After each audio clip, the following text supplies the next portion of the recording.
Hello everyone, welcome to another edition of the Cleveland Sports Show. I am your host, Ariel Atkins. Welcome back in for another fun-filled week of sports talk. Nordonia freshman Logan will be joining me in a few minutes. Here's our itinerary for today. So this week, we've got you updated with your sports fact of the day. We're going to get you into all of that. We're also going to talk about the Premier League, Columbus Crew, and FC Cincinnati soccer getting underway. We're also going to talk about the Cavs, the NBA regular season coming to an end. So we will get you caught up with the standings and what's at stake for some certain teams. Logan Purcell will join me to break all of that down with you. We'll also get you caught up. The Wnba preseason has finally tipped off. It began this week, so we'll get you updated with what's going on there. And then finally, we're going to close out the show with the Indians, who have been on a hot streak as of late. Ladies and gentlemen, this is definitely going to be an episode of the Cleveland Sports Show you are not going to want to miss out on. So stay tuned. Here's our theme, and we'll get you caught up with the latest sports news right here on the Cleveland Sports Show.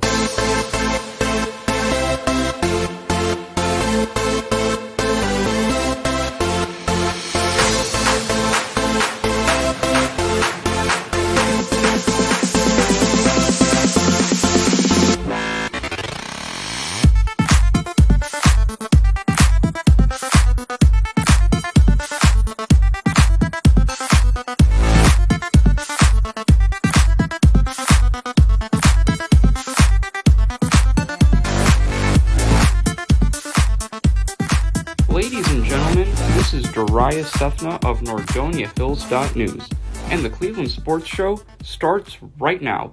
Hello everyone, welcome to our latest edition of the Cleveland Sports Show. I am your host, Ariel Atkins. Hope you are having a terrific week. I'll say the weather has been kind of on and off this week. Yesterday was Friday. What a terrific day. Now a little cloudy on this Saturday morning here in Macedonia for you. But nonetheless, the show goes on. Cleveland Sports Show goes on, and we're going to get you started with your sports fact of the day.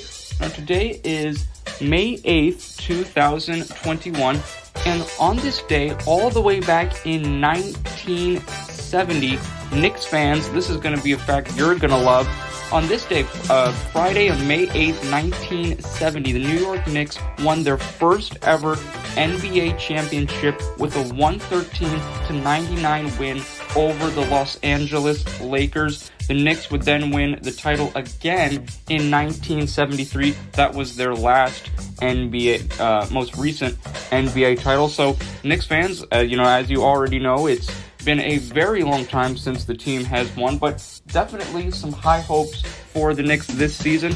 Now, on that 1979-70 championship roster that brought the city of New York its first championship included players Dick Barnett, Walt Frazier, Bill Bradley, Nate Bowman. The list goes on. Don May, Willis Reed, Cazzie Russell. I mean, this was definitely a great basketball team, defeating one of the most prominent teams, of the 20th century in basketball, the Los Angeles Lakers. So there's your sports fact of the day. May 8th, 1970, the Knicks defeat the Lakers in the NBA Finals to capture the Big Apple's first ever NBA championship. Now, let's move on from some basketball for a little bit here. We'll get back to basketball. We've got a lot to talk about with the Cavs, but let's talk about some Premier League soccer for a little bit. Now, we did have a couple of matches that have already concluded today. Leeds United defeated Tottenham 3-1, and Crystal Palace defeated Sheffield United 2-0. Also, we had a game yesterday. Newcastle defeated Leicester City by a final score of 4-2. We have two more games today in the Premier League. Manchester City will be taking on Chelsea today at 12:30 p.m. Eastern Time, and then Liverpool will be going up against Southampton today at 3:15 p.m. Tomorrow, Mother's Day, we have 4 games for you. We have the Wolves going up against Brighton tomorrow at 7 a.m., Tomorrow at 9:05 a.m., Aston Villa will be taking up Manchester United. West Ham going up against Everton tomorrow as well at 11:30 a.m. And then finally for the afternoon matinee, it'll be Arsenal going up against West Brom to conclude your Sunday afternoon of soccer. But because tomorrow's Mother's Day, you might not want to wake your mom up at 7 a.m. to watch Premier League soccer. That might not be the best Mother's Day gift. Just saying. So if you want to watch some Premier League soccer, that might be better tomorrow just to do it by yourself because it's Mother's Day and you want to celebrate by letting your mom sleep in a little bit, I would think. Now, let's go to the standings in the Premier League. Manchester City, comfortable 13-point margin ahead of the second place Manchester United. Manchester City, 25 wins, 5 draws, only 4 losses. However, Manchester City have the same amount of losses as them, but not as many wins. For Manchester United, 19 wins, 10 draws, 4 losses for a combined total of 67 points. Leicester City, with 35 matches played on the season thus far, 19 wins, 6 draws, 10 losses for 63 total points. Chelsea come in at 4th place in the Premier League right now with 34 matches played. 17 of those 34 matches wins, while the remaining 17, 10 draws and 7 losses. They have a total of 61 points on the season. West Ham round out the top 5 in the Premier League this week. They have 34 matches played as well, 17 wins, 7 draws, 10 losses on the season, 58 points total for West Ham. Now, overall stats in the Premier League right now, Harry Kane with 21 goals on the season thus far still leads the league in scoring. The Tottenham Hotspur striker Mohamed Salah of Liverpool comes in at a very close second, 20 goals for Salah on the season thus far. Son Heung-min and Bruno Fernandes come in at 3rd and 4th place respectively. Son Heung-min of Tottenham with 17 goals, and then Bruno Fernandes of Manchester United, 16 goals on the season thus far.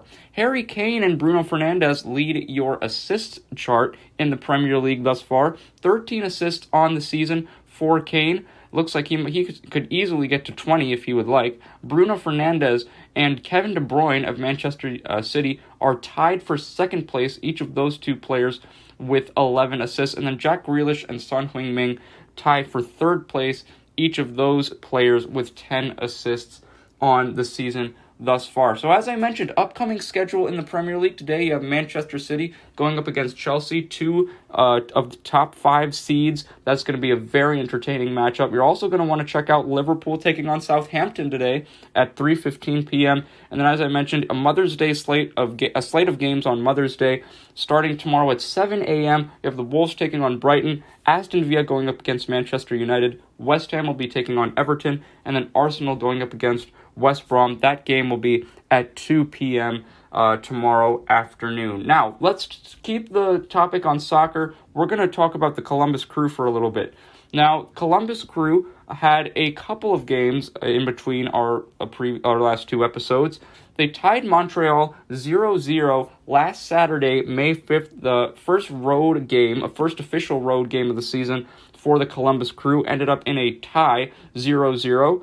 And in that, remember that CONCACAF Champions League I was talking to you about, Monterrey actually defeated Columbus 3-0, a handy victory for Monterrey. So they win the aggregate score 5-2, because remember, in the first matchup, the two teams tied 2-2. And now with Monterrey, with this 3-0 win, they gain an additional 3 goals. So the aggregate score now 5-2. So Monterrey win this series, but this was just a good tournament just to get the Crew players get their feet wet and get ready for this regular season grind. This regular season grind for the Crew continues today at 1:30 p.m. from downtown Columbus, as the Crew will host DC United at 1:30 p.m. Wednesday, May 12th, Toronto FC will be hosting the Columbus Crew. The Crew will then head to New England for a matchup with the Revolution on Sunday, May 16th at 6 p.m. And then next Saturday, 2 Saturdays from now, Saturday, May 22nd, is when New York City FC will host the Columbus Crew. So 3 straight road games for the Crew. Going to be very interesting to see how that defending MLS Cup champions handle that stretch. Now, for the other Ohio MLS soccer team, FC Cincinnati, they lost their most recent game that last Saturday as well. They played and lost to Orlando City by a final score of 3-0. The next game for FC Cincinnati, however, is not till next weekend when the team hosts Inter Miami. That game will be on Sunday, May 16th at 4 p.m. The FC Cincinnati will then play Montreal will then host FC Cincinnati May 22nd at 1 p.m. So overall standings right now in the Premier League, Columbus Crew 2 matches played, 2 points so far due to 2 draws. So they are in 10th place out of 14 in the Eastern Conference standings in the MLS right now. But as I mentioned, no need to worry. Only a couple games in. Crew, if they can start winning some games, especially on the road now, they will be in good shape. FC Cincinnati, with their loss, with 1 loss and two losses, and a draw, they are in the bottom, last place in the Eastern Conference standings of the MLS. Only 1 point for FC Cincinnati thus far. And now it's time to move to basketball, ladies and gentlemen, bringing in Nordonia freshman Logan Purcell. Logan, it's been one of the longest weeks ever with this Cavs season. This was one of the worst weeks to be a Cavs fan. But let's start it off, Logan. How have you been doing this past week? As you said, it's been a rough week for all Cleveland sports, really. I mean, aside from the Indians, who just finished up a great series, which I'm sure we'll get into later. But, yes. It's been a good week. It's been a good week. You? I've had a pretty good week as well. As I mentioned, long week with that Cavs schedule and their results. So let's get into that, Logan. Have some NBA talk here. Cleveland Cavaliers, it's with their loss last Friday against the Washington Wizards, they have officially been eliminated from any kind of playoff contention. They won't even be able to compete for a play-in tournament. And honestly, Logan, the way they've been playing, I don't even think that they would even have a chance in the play-in tournament, because they have been just getting blown out in all these games. The Cavs have had 4 games since the last time we talked, Logan. All 4 losses. The most competitive game, Logan, they forced overtime against the Phoenix Suns. Now, I was at this game, very competitive game, and the Cavs just had one of the worst overtime performances I've ever seen from any NBA team, at all. I mean, when you think of an overtime performance, this had to be on the top of my list for one of the worst ever. They were outscored in overtime by the Phoenix Suns by 16 points. The overtime score, Logan, 20-4. So this looked like it was a blowout loss in overtime. And what a shame, because the Cavs did such a great job. Isaac Okoro was terrific, forcing that overtime, and then the Cavs just completely collapsed in the overtime period. It didn't get any better this past Wednesday, Logan. Damian Lillard and the Portland Trailblazers were in town and just lit the Cavs up. Damian Lillard only had to play 31 minutes, still lit up the Cavs for 32 points and 9 assists. On the Cavs side, Kevin Love, 18 points, Cedi Osman, 14. Cedi Osman's been one of probably the better players for the Cavs this past week. But, Colin Sexton, only 15 points in 34 minutes. It's been a rough week for him. Let's talk about these last couple of games here against the Suns and the Trailblazers, Logan. We'll get into the Mavericks in a couple minutes here. But, and even the Heat, too. I mean, this last Saturday, Cavs lost to Miami 124-107. This has been a very rough week for the Cavs. So what do you think's going on, Logan? I know Garland's been hurt. He got hurt last week, but I mean at this point, there's nothing to play for, but you can't be getting blown out like this to end the season. I completely agree with you. And, from looking at the numbers and the box scores from each quarter by quarter, it really doesn't seem like the Cavs, it's not like they're losing by 4 every single quarter. They're in it until this one quarter, it seems like. Whether it's the third quarter to me was against Portland. They struggled. I believe they got outscored by 12 points, which, doesn't sound like a whole lot, but, it doesn't sound like a whole lot when you consider the game. Right. Getting outscored by 12 points in one quarter is quite a lot, especially when you're only scoring 20. So that was definitely the turning point in that game where they struggled. And then the Suns, you already mentioned, is overtime quarter. Yeah. It is overtime, still a quarter. 20-4 is absolutely ridiculous. It's unacceptable. Regardless of who you have on your team and regardless of the ability of the players on your team, that is just unbelievable. And it just seems like they fall apart in one quarter, later in the second half at some point. And I've talked about it before, but I think that's got to go partially on J.B. Bickerstaff and his inability to make substitutions and make adjustments come second half. How do you feel about Bickerstaff's coaching overall this season? Because it seems like this has kind of been the case the entire season, Logan. The Cavs just have one bad quarter in their losses, and that's basically what puts them over the top to lose the game. So do you think that the Cavs signing Bickerstaff long-term was the right move? Because I liked Bickerstaff, especially when he came on board. It seems like the team was heading in the right direction. Then COVID happened, and they started off this year 3-0. So how do you feel about Bickerstaff's coaching position? I think that for the first season he struggled for his first season at head coach is what I meant, but he struggled a little bit. It seems like he hasn't found that consistency that we talk about so heavily with really good teams in the NBA nowadays. Not that the Cavs are anywhere near that level, because they're not. Yeah. But I just think he's got to be able to find the button on some of these guys. He's just got to find that thing that makes them tick. Yeah. And push it, because it just seems like none of them. Okoro, Sexton's been about as close as it gets, but even then, I'm sure everybody who looks at Cleveland sports has noticed, the whole. There were rumors of the Cavs teammates talking about how they're not a huge fan of Colin Sexton right now, and him, just dribbling the ball. Yeah, and that's not the first time that's happened too. Remember, Logan, I remember when Sexton was a rookie, and some of the older veterans were a little disappointed with how he was playing. So this isn't the first time that people are complaining about Sexton holding the ball.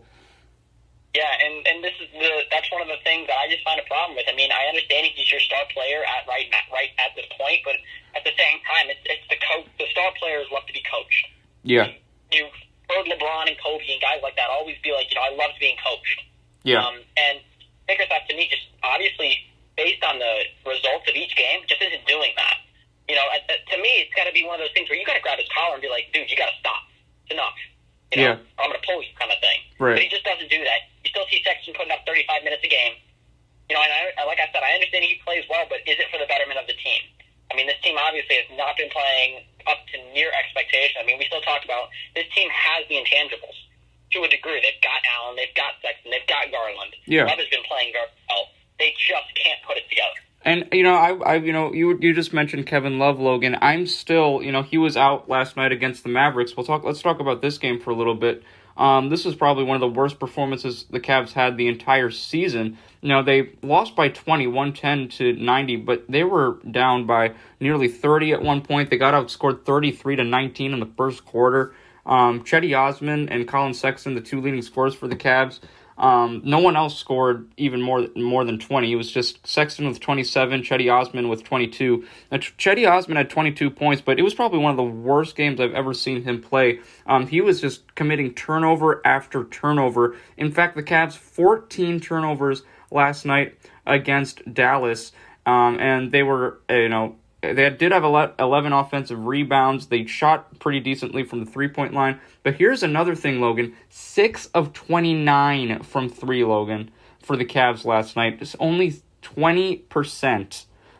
That's extremely concerning for me, especially in a league where a lot of teams are now turning to that three-point shot. Your thoughts on the three-point disparities last night for the Cavs? I mean, yeah, when we talk about the Cavs as a team, the three-point, the inability to hit threes when it comes down to it has been a huge, consistent problem for that team. And it's funny because we talk about the inconsistencies. It seems like the poor things that happen on this team are the only consistencies. The other thing that I'd like to touch on as well, alongside the three-pointers, is just total field goal percentage. Yes, yeah. 83 shots and shot 38% compared to the Mavericks just being 0.6% off of 50. So not only is that absolutely ridiculously bad defense, but, I mean, you just can't finish. There's just no true scorer on this team. We talked about Sexton being that guy, but nobody takes control. Sexton wants to walk around and dribble the whole game. I mean, don't get me wrong, he still shot 50%, shot 9 of 18, 27 points on the night, but he had 4 assists. And whenever your primary ball handler has 4 assists, we've got a problem. Yeah. In my eyes. Yeah. So to me, it's just a matter of they've got to start changing these poor consistencies to good consistencies. And you were talking about how it seems like this is out of control. There's no level of stability or control when the Cavs are on the floor. When I think about that, Logan, and I'm kind of thinking about Kevin Love here. He's the highest paid player on the team. He's the leader, and it makes me keep thinking about what the Cavs' next steps have to be with Love. Because I'm going to be quite honest with you, I don't think he's a good fit for this rebuild. He's too injury prone. He just doesn't have that athleticism anymore. Yes, he still can play in the NBA. He's not a scrub by any means, but I just don't think he's the right fit for Cleveland anymore. So, we were talking about this earlier in the year, Logan, and I'm interested to see if you've changed your mind. What do you think the Cavs should do with Kevin Love, and do you have any ideas of any possible trade scenarios that they could make with another team to maybe bring in some youth or even another veteran who can get these guys in shape? Because I was talking about a guy like Marcus Morris would be a great fit for this Cavs team because he is someone who I think is a very tough player and has, the offensive skill to back it up. I think he'd be a great fit for the Cavs. So, but what ideas do you have in terms of what the Cavs can do with Kevin Love, Logan? Well, unfortunately, in my eyes, there's not a whole lot of options here. There's not a whole lot of flexibility because, as you mentioned, he is the highest paid player on the team. Yeah. And I know, there's not that many guys that are paid a whole lot on the team. You look across the board, the Cavs have a lot of money. Yeah. But that doesn't mean much because Kevin Love's making, I believe, $31 million a year. Oh, well, they're eventually going to have to pay Sexton, too. That rookie deal's going to end soon, That's what I'm saying. And to me, unfortunately, I feel like you just have to wait until the offseason to make a move, like right before the draft, and look to trade for a pick because as of right now, going into the playoffs, I don't know if a team is going to be willing to take that contract on. I mean, you look at a team, some of the bigger markets. I don't think a team like Memphis, some of the smaller markets like that, Memphis, Dallas, teams like that I don't think they're going to want to make that move. Yeah. Because they don't have enough money. They don't have a lot of money and free agents coming in as it is. I think those are more teams that are going to want to build around youth. We talk about the Mavs, you want to talk about Luka. You want to talk about Kristaps. You talk about the Memphis Grizzlies, you want to talk about Jaren Jackson. You want to talk about John Morant. Yeah. Whereas big markets, they've got, guys free agents. Or guys, they make big trades for big players. The Lakers have Anthony Davis and LeBron. Right. The Clippers, both free agents, Kawhi, PG. They don't really have the kind of money to spend on a guy like Kevin Love. A guy who's going to go out and get you maybe 10 points a game. Maybe 10 points a game. Mm-hmm. So to me, unfortunately, this was just a stupid move at all by the Cavs. And personally, I remember even when they first made the deal with him, I thought, wow, what a shot. Why would they do that? That's a lot of money. Even for a guy, if you think about it, at the time, I believe the most points he's averaged in a season was like 19. Yeah. Yeah. Even then, that's not $31 million a year.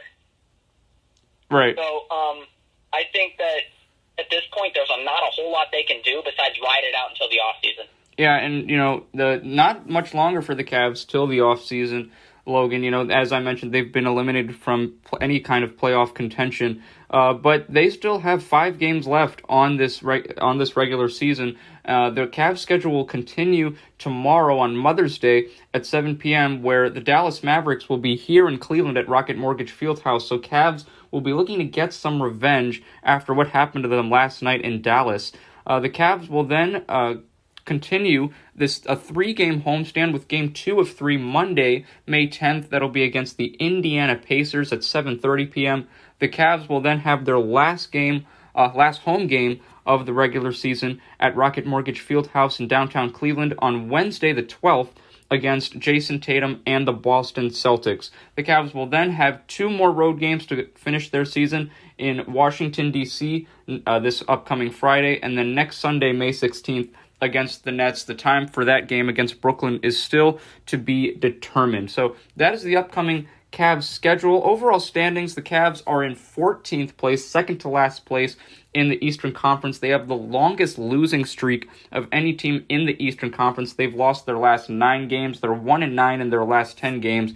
They are a game better than the Detroit Pistons, who have a record of 20-47. Cavs with a record of 21 wins, 46 losses. So that concludes Cavs talk, Logan, but I want to keep it NBA related for a little bit longer because the playoffs are rolling around. That play-in tournament is coming, and I want to start with the Western Conference, Logan. Here's a team I was not expecting to be in the play-in tournament whatsoever, the Los Angeles Lakers. Logan, the Lakers were my pick to win the Western Conference, and a lot of people are officially in panic mode, and I am also in panic mode with the Lakers. They're 37-30 on the season, but they're 2-8 in their last 10 games. As I mentioned, LeBron came back a little bit last week, but he's resting again just to make sure that ankle that he injured over a month ago is healing the best it can before the playoffs. But now the Lakers find themselves in a play-in spot, Logan, 7th through 10th seed.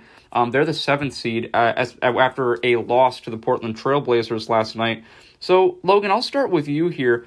How concerned are you with the Lakers, and do you think that they're going to be able to turn it around once the playoffs roll around? Well, I'm not that concerned. I'm a little bit on edge, we'll call it. Really? But I'm not super concerned, because at the end of the day, I look at it like this. You still have two of the best players in the world. I will take LeBron James 95% healthy over anybody in the NBA 100%. Anybody. And you can quote me on that because it's just LeBron James. Right. He can do it all. Right. He doesn't necessarily need his athleticism. It helps. Yeah. But it's not his game. His game isn't, go dunk over everybody. That was him back in 2013. That's not LeBron anymore. Yes. I just feel like he has expanded his skill set to a much more advanced level than it used to be at. And I'm not that concerned about LeBron James. When it comes to Anthony Davis, I'm a bit worried. He's really young.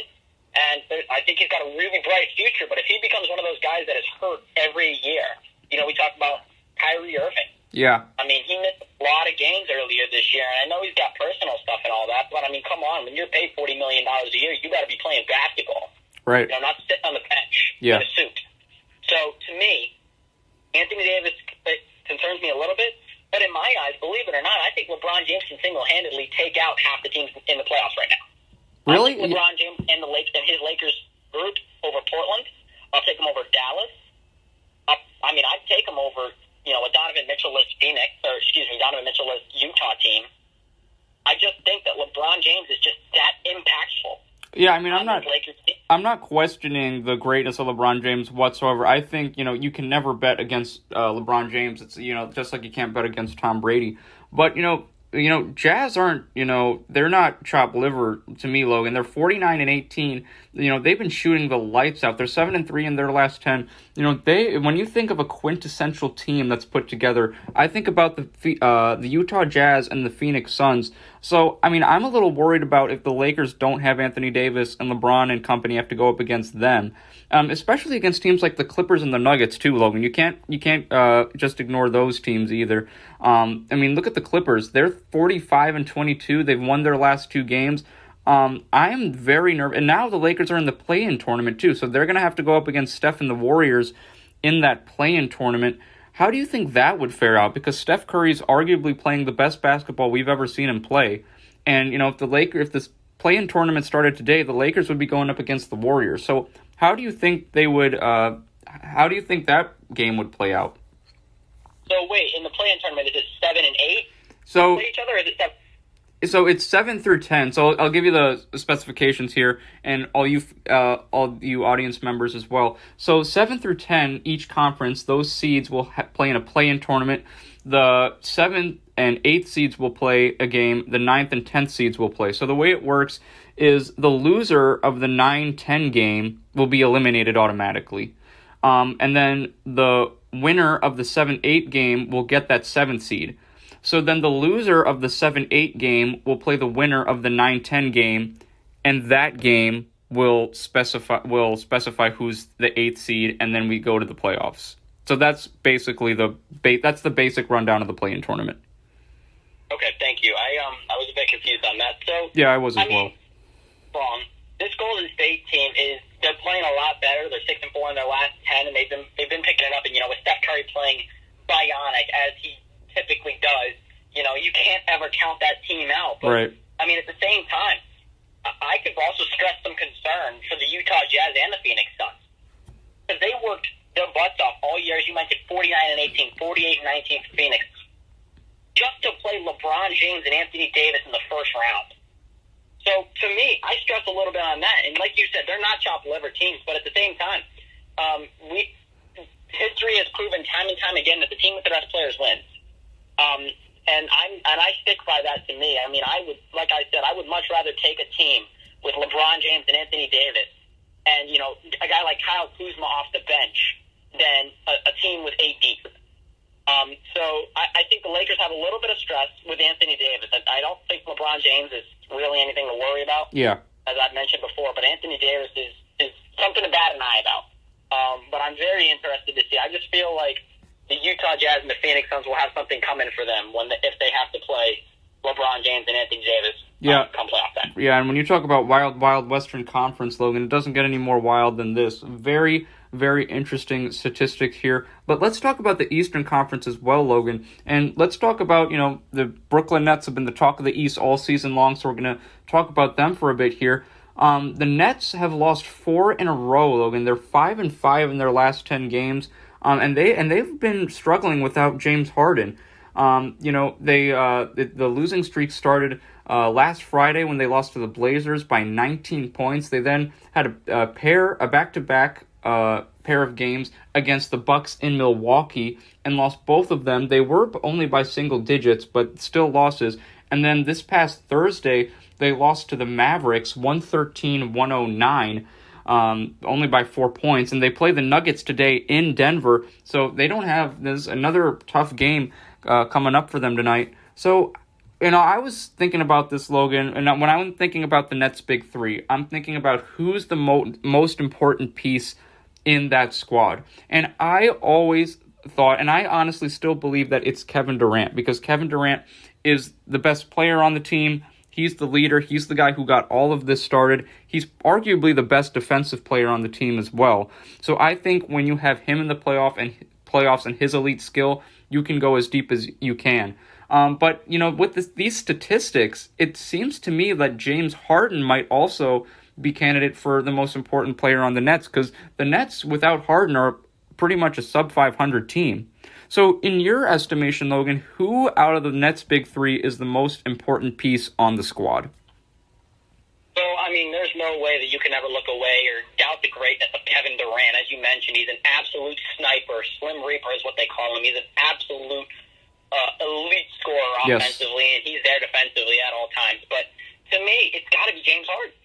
Because if you look at the numbers, and I love looking at numbers, I think numbers are the keen observation for how to judge a player or a team even, not just watching the games, obviously. But this team, Kevin Durant, when he plays, the team has a better chance to win games if James Harden is on the court.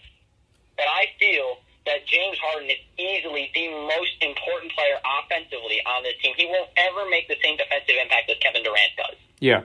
But to me, it comes from an offensive standpoint, this team is better off with James Harden. Now, if I had it my way, I think, Kyrie Irving is an absolutely dazzling talent. He's probably the most fun player in the NBA to watch, but I would rather take Harden and Durant over Kyrie and either one of those guys. I think, not that Kevin Durant doesn't, but I think more than anybody on that team, I think James Harden makes the guys around him better. And also, Logan, if it's Kyrie and Harden and no Durant, the Nets aren't even getting to the conference finals, in my opinion. You don't think so? No way. You can't. Think about the size of the Bucks and the Sixers. There's no way the Nets can get to the conference finals without KD, with those two teams. In my eyes. Well, in my eyes, personally, I think that this team has a better chance of making it to the conference finals with James Harden and Kyrie Irving than with Kevin Durant and Kyrie Irving. And the reason I say that is not to dog on Kevin Durant. Like I said it before, I said Kevin Durant is an absolutely elite talent. But I believe that he doesn't make the guys around him better the way James Harden can. If you remember watching James Harden his ability to pass the basketball is another level this year. James Harden has shown a new side of him.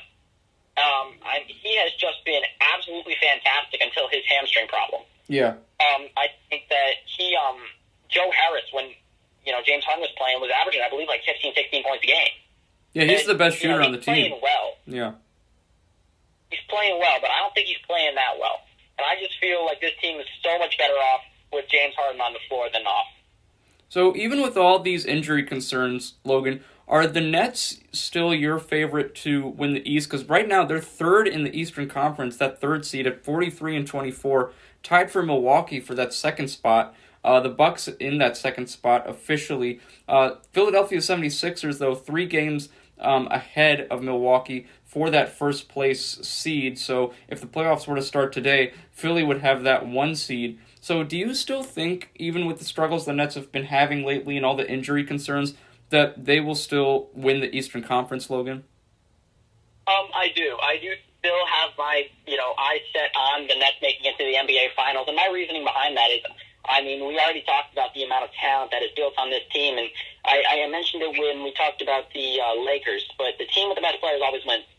It's that simple. Right. And I know that that's very debatable. But to me, I don't know how you can even imagine any team with a mixture of Kevin Durant or James Harden or Kyrie Irving and Kevin Durant, or whatever the mixture and duo or trio ends up being, not making it to the NBA Finals regardless of the competition. And I know that sounds a bit out there, but at the same time, we've seen inconsistencies from the Sixers. We've seen it from the Bucks. And to me, I just think the Nets are showing, for the first time this season, what looks like to me, right, a little bit of problems. I think that they've been absolutely fantastic the entire rest of the season, though. Yeah, and, I'm very interested to see how the Nets will compete in this Eastern Conference. If they are locked and loaded with everyone healthy, there is no one, and I repeat, no one who is going to stop them, But, right now, those injuries are the main problem, just like the Lakers. So we're going to see, some of these elite teams of the NBA kind of slipping a little bit now. We'll see how this all pans out. But, Logan, last NBA topic I want to discuss with you. We do this every week. So I want to, for Eastern Conference, team that's disappointed you the most thus far for this week, and then the team that's impressed you the most this week in the East. Well, for impressed, I have to go with probably the New York Knicks, honestly. It's not just because, and I know they've lost the last couple games by a large margin, but those two teams are two teams that are going to end up competing for the Western Conference Finals come playoff time.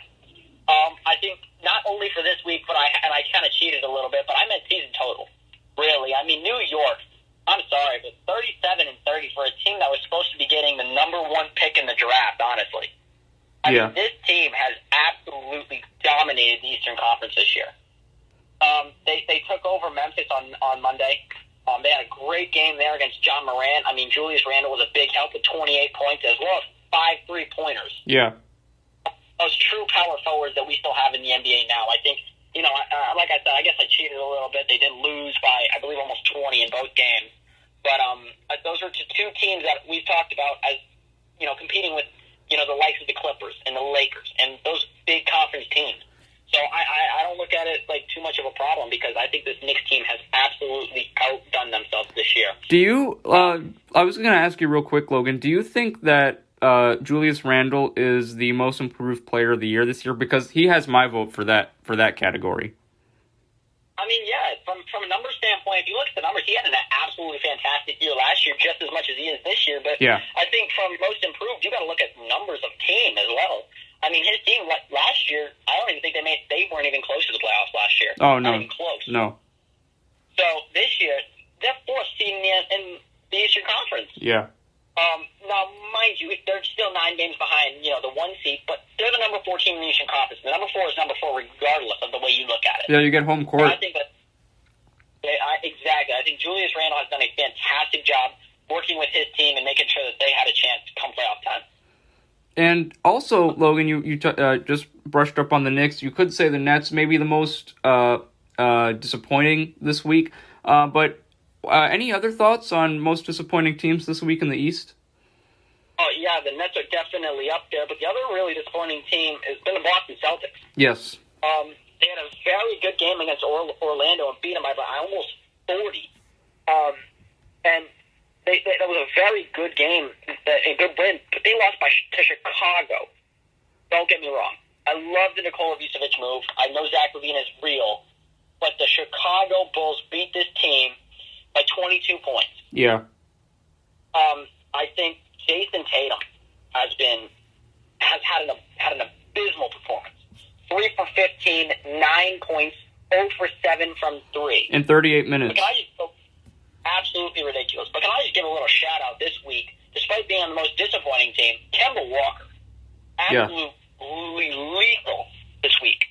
33 last night against the Bulls in a loss, but 32 against Orlando. And I've talked about Kemba Walker being the most, inconsistent guy on the Celtics, he had an amazing week.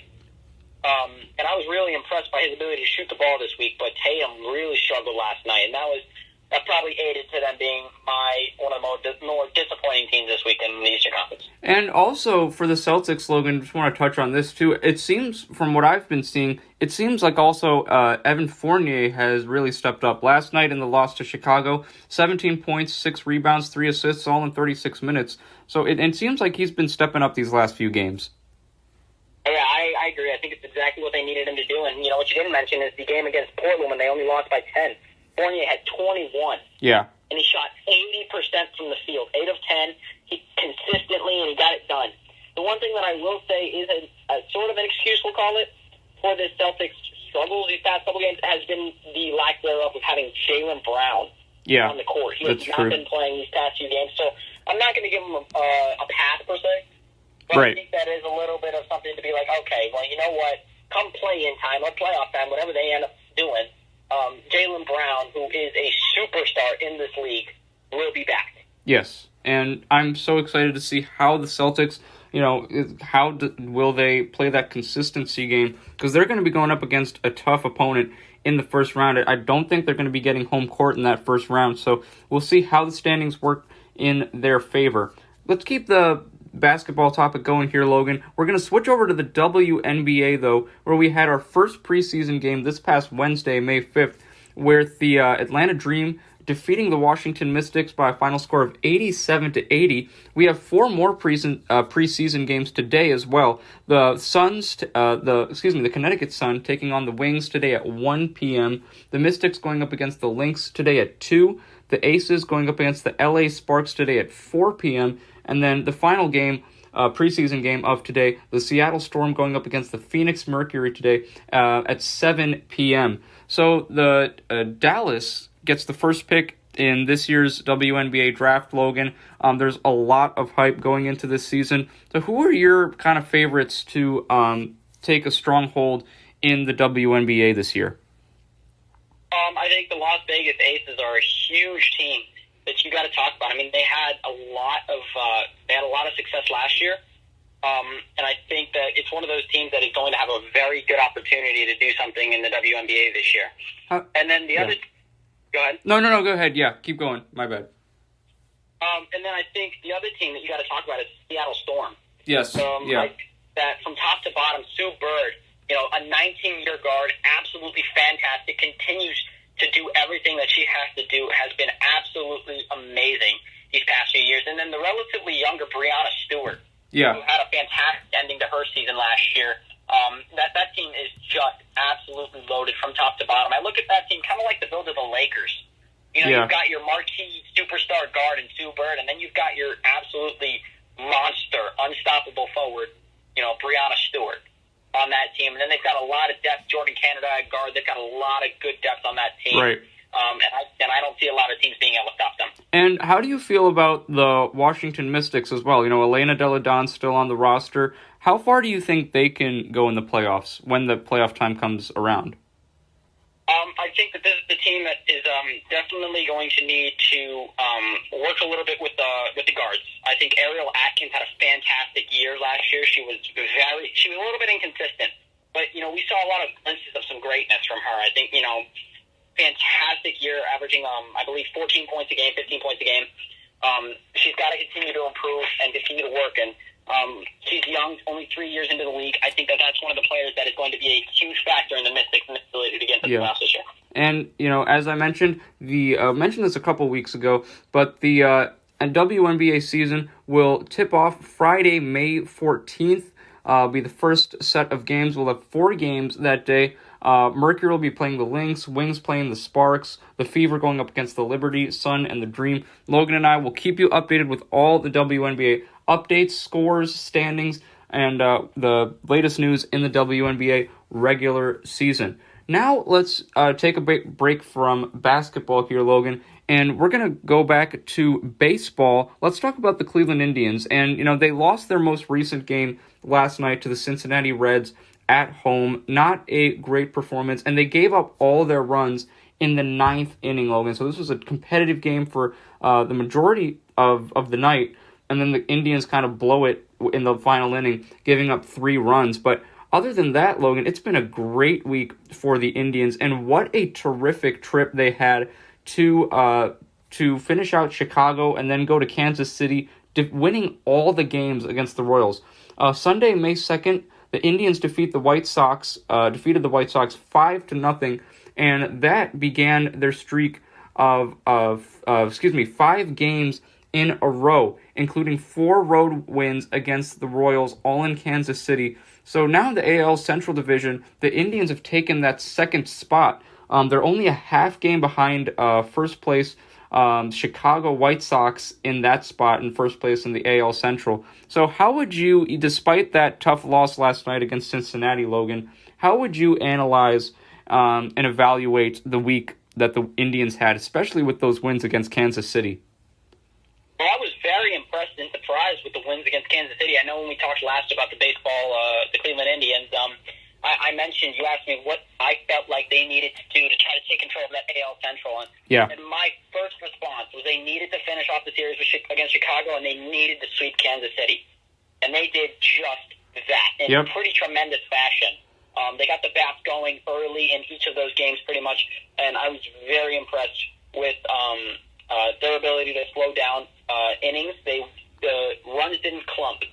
It wasn't 4 or 5 runs each inning, right? Like it had been previous losses against Chicago and when they played Detroit earlier in the season. But I was very, very impressed with their series against Kansas City. And also, Logan, what are your thoughts on last night's game? Because the Indians had played a very tight game. And then in the 9th inning, they give up those 3 runs and then lose the game 3-0. So your thoughts on that performance last night? Very competitive, but they didn't close out the game. I think that the fact that they weren't able to get the bats going, and they were left hitless by that Reds pitching group, and the fact that they were not able to close it out or at least send it to an extra box was a bit disappointing. But I still give them credit for staying in it from the pitching staff. And definitely have to give credit for the Indians as to where they are in the standings right now. As I mentioned, Indians second place in the American League Central Division with a record of 17 wins and 14 losses. The Indians are 7-3 in their last 10 games. They're 7-7 at home, 10-7 on the road. The upcoming schedule for the Indians, they had that loss against Cincinnati last night, 3-0. Game 2 of this 3-game homestand against Cincinnati will be today at 6:10 p.m. from Progressive Field. And then Mother's Day tomorrow, the Cincinnati Reds will face the Indians once again in Cleveland tomorrow at 1:10 p.m. The Indians will continue their homestand with a pair of games against the Chicago Cubs on Tuesday and Wednesday of this week before they head out on the West Coast for games against the Seattle Mariners. They'll have 4 games against Seattle, and then they will be playing the Angels as well. So, Logan, some quality opponents coming up, especially, Cincinnati, the Cubs, who are kind of, inconsistent, I think, to say the least. And then, you're going to have a long road trip against teams like Seattle and, the Angels. And then the Indians come back home after that West Coast trip to play the Twins. So definitely some competitive games here for the Indians. What do you want to see from them, as they try to clinch that top seed in the AL Central Division? Well, one of the things that I'm going to look for these in these next couple of weeks from the Indians, we've seen a couple of guys get hot during the game, but the next game, then they go hitless. Yeah. Or they go 1 for 4. I think I need to see somebody or a couple of guys go 3 for 4 in a couple straight games, or 2 for 4, go 500, and get some of those batting average stuff, because they've really struggled getting the bats going consistently. Right. Like I said, it's been like game by game, but I think it needs to start being week by week. We need to start getting some hitting streaks going for these Indians. Yeah, and Indians, as I mentioned, going to be a very competitive schedule, to say the least. But Logan, let's get into our impressed and disappointing segment here for the MLB. So the Red Sox, in the American League, they are continuing to win. They're 6-4 in their last 10 games. As I mentioned, Indians in second place in that American League Central Division. In the National League, Phillies at 18-15. They lead the NL East. They're 7-3 in their last 10 games. You've got teams like the Dodgers. They're only a game above 500. They're 2-8 in their last 10 games. They're still been very inconsistent. The Atlanta Braves too. They are continuing their struggles. They're only 15-17. Yankees are at 500 now at 16-16. So Logan, let's start with the American League. Which team are you most impressed by? Which team are you most disappointed with? Well, I was a little bit this past week, or past couple weeks, I should say. I was pretty impressed with Tampa Bay. I talked about them being one of my more disappointing teams because I did look at them as possibly an ALCS contender come playoff time and postseason, but they were struggling really badly. But they finally picked it up. I know they're only 6-4 in their last 10, but they're finally back to second in the AL East, right behind Boston. But they, for me, this past couple weeks have been one of the more impressive teams in the AL. And in the AL also, Logan, you were mentioning Tampa Bay, great. They're 18-16. They're 6-4 in their last 10, and they have a great road record, 11-6 on the road thus far. That's where you want to be. They're going to have to improve that home record, though. They're only 7-10 at home. But in terms of most disappointing teams thus far, Logan, who this week in the AL, who do you have on that list? Houston is really they're third in the AL West. I know that battle between those three teams, Oakland, Seattle, and Houston, is really tight. But Oakland has struggled a little bit this season. At 17-15, they should not be third. This is a team that hasn't lost a whole lot. They still got some of their guys. They still got Jose Altuve. They still got Alex Bregman, Carlos Correa. This team is still a very good team. Michael Brantley as well. Right. That Greinke pitch. They've got a lot of guys, and they're only third in the AL West. Right now, I don't even believe they're playoffs right now. I don't believe, if I'm not mistaken. But this is a team that should not be third or fourth even. They should be up there with the A's at 20-14. Instead, they're 17-15 and on a little bit of a struggling streak. So I think that Houston is one of the teams in the AL that has been struggling for me. And also, Logan, Houston only 8-7 at home, 9-8 on the road, so not completely in panic mode, and you're 2 games above 500. But, obviously, especially you were mentioning how tight it is between the Athletics, the Mariners, and the Astros. It's going to be very intriguing to see how that those AL West standings play out. Now, let's go to the National League, Logan, where, I was talking about the Braves. They've been kind of disappointing, only 15-17. The Cubs, they're at 500. As I mentioned, inconsistent. The Dodgers, only 1 game above 500. So your thoughts, Logan, most impressive team this week in the NL, and then the team you're a little bit disappointed with? I'm going to start with my disappointing team, and that's the LA Dodgers. Yes. We look at this team. You talked about the Astros. I talked about the Astros not really losing a lot of guys, still being a very inconsistent team. And that's the Dodgers this year. They've lost, I believe, 4 in a row now, 3 or 4 in a row. But then before that 4-game skid, they won 16-4 against the Brewers. Right.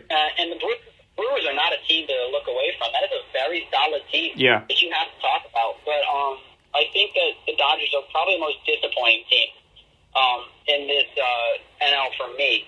But one of the more impressive teams has been the Philadelphia Phillies. They've really got the bats going consistently. They won against Atlanta last night, 12-2. A very good performance. A lot of bats going in. Their pitching has been there as well. It hasn't been super inconsistent, despite the fact that they've been giving up runs. Their bats still make up for it. I think that this is a team that you have to look at as one of the more impressive teams in the NL this year. Yeah, and the Philadelphia, they're 7-3 in their last 10 games, and as you mentioned, they destroyed Atlanta last night, 12-2. So Phillies and the Mets, to me, is going to be the battle of the NL East. So, Logan, that concludes our segment for this week of the Cleveland Sports Show. Thank you so much for joining me this week. Do you have any plans for the rest of the weekend? I know the weather might not be up to par. No, it's cold, it's rainy, it's time to sit in the house. Yeah, it's time to sit in the house, watch the Indians, watch the Cavs, and celebrate Mother's Day. Well, Logan, have a terrific rest of your weekend. Thank you so much for all of your terrific analysis and evaluations today. We will see you for our next episode in the near future. course. Thank you for having me. Always a pleasure. And ladies and gentlemen, that concludes our latest edition of the Cleveland Sports Show. Thank you so much for joining me this week. Before I end this episode, I would just like to inform you where you can access more of my work. More where that came from, please, is probably what you're thinking. So I'll tell you where you can access more episodes of the Cleveland Sports Show. First, if you're on NordoniaHills.news, just head on to the Contributors tab. It's super easy. It's easier than doing 2 plus 2, I promise. If you just go to the Contributors tab on NordoniaHills.news, click on Find My Name. It's Darius Sethna, spelled Darayussethna. Click on My Name, and then once you do that, you'll see my entire page of work on NordoniaHills.news. You'll be able to find previous episodes to the Cleveland Sports Show. You'll be able to find some broadcasts I did, if you keep scrolling down, of Nordonia boys basketball. I did the play-by-play for the team. We've been doing it for these last couple of years, so you'll be able to see this year's slate of games if you keep scrolling down. And also, most recently, I'm doing my senior internship at a radio station in Akron with Christopher Dominic at WNVU. And if you go to my tab in the contributors section, you'll actually see that I did a couple of sports breaks with Mr. Dominic, just to get some more on-air experience with the radio. So I broke it down into each day, May 4th, May 3rd, May 4th, and May 6th. So make sure you check those all out. The links to those sports breaks I have with Mr. Dominic are there for you to watch on YouTube, and you can access all of it on my Contributors tab page on the NordoniaHills.news website. Also, you can find all of my work on Twitter. At Nordonia Sports is my Twitter handle, or you can just type in my name in the Twitter search bar, spelled DARAYUSSETHNA. Once you do that, you'll be able to see my entire Twitter page, all of my work, the podcast episodes, links to anything noteworthy on my page on NordoniaHills.news is all there on Twitter for you to access as well. So make sure you take a look at that. Additionally, you can access the Cleveland Sports Show on the Nordonia Hills News YouTube page. So if you're ever on YouTube and you're thinking about Cleveland sports to make your day a little bit better, well, you can make your day better by listening to me on the Cleveland Sports Show. Just go to the NordoniaHills.news YouTube page, and from there, you'll be able to access all of my episodes on the Cleveland Sports Show. My episodes are in the playlist of videos there on their YouTube page. And finally, I am so happy to say that you can take the Cleveland Sports Show on the go with you on Spotify. That's right. Take the Cleveland Sports Show with you no matter where you are in the world. If you need your Cleveland sports cravings, well, guess what? You can take it anywhere you want, in your car, on vacation, in your home, all on the convenient Spotify app. Just type in my name, spelled DARAYUSSETHNA, in the Spotify search bar. My podcast will come up. Just tap on my podcast, and you'll have all the episodes there listed for you as well. My sports breaks with Mr. Dominic are also uploaded on Spotify as well, under my podcast label. Well, ladies and gentlemen, that concludes my latest episode of the Cleveland Sports Show. Wishing all the mothers out there a very happy Mother's Day. Thank you so much for all the sacrifices that all of you mothers do to help us kids be as successful as we possibly can be. So I hope all of you guys have a wonderful Mother's Day, all the families here in Nordonia Hills. We'll see you for another episode of the Cleveland Sports Show very soon. So excited to talk about the NBA now with the playoffs rolling around. So Logan and I will be back to discuss that. But in the meantime, ladies and gentlemen, have a terrific Mother's Day. Thank you so much for your time, and take care.